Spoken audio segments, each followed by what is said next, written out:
Leaders, be it senior executives or middle managers, be it sales folks or consultants, are all guilty of spending an inordinate amount of time creating and brokering information.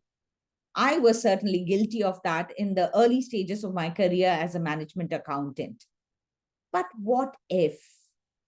Welcome to a Thursday video series where I share examples and anecdotes which you can use at work for you to drive your business outcomes. I read about this incident in an extract of this book, What's Your Story, by Craig Watman. And he talks about a time when he was in a meeting along with Ray Gilmartin, the then CEO of Merck. And Ray was talking to the executives in the room about how the economy and the regulation were affecting the drug industry. And he wanted to make sure that the people in the room really understood how Merck had contributed to the world through the company's development of critical and life-saving drugs. So he went on to talk about the company's philanthropy policy and how they've been really contributing large amounts to good causes. He talked about the effort taken to treat river blindness. He talked about the programs that were run to combat HIV and AIDS in Africa and China. And he started quoting a long list of impressive accomplishments. He talked about 800,000 vaccines in Botswana in Africa. He talked about 1.4 million vaccines that were used in the US and so on.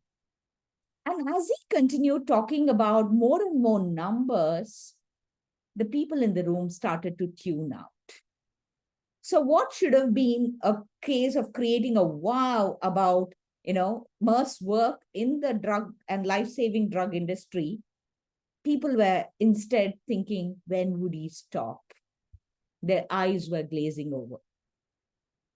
Ray, being the intuitive person that he is, did really catch that sense in the room, and he did stop.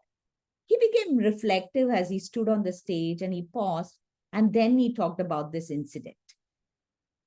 Back in 1942, there was a young woman who had contracted an infection after a miscarriage, and she was hospitalized in Connecticut for over a month.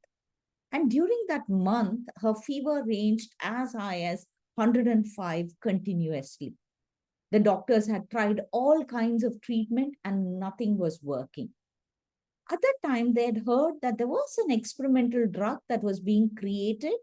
And while the tests have not been successful, they just felt that given that they had tried everything and this woman was about to die, it was worth trying that experimental drug.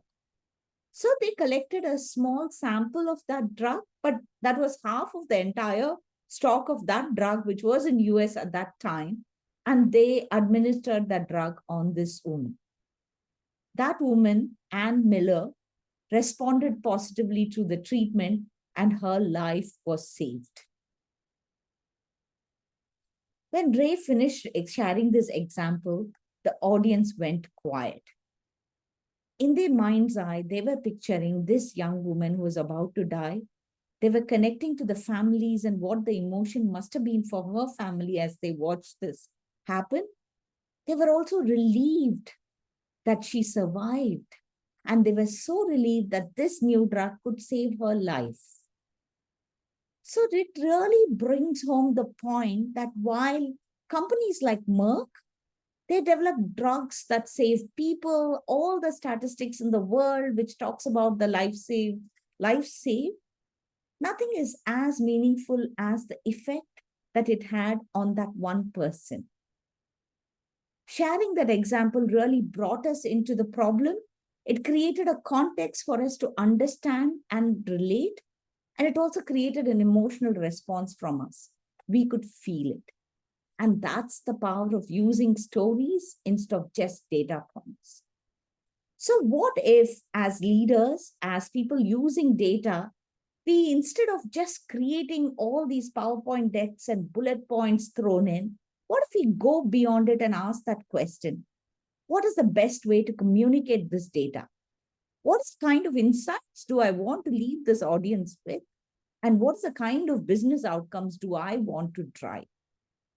So if we can bring that through a story which is set in context, developed with emotion, but bringing the data as the backup point. And as Brené Brown says, stories are data with a soul. Why don't you try this and let me know how it goes?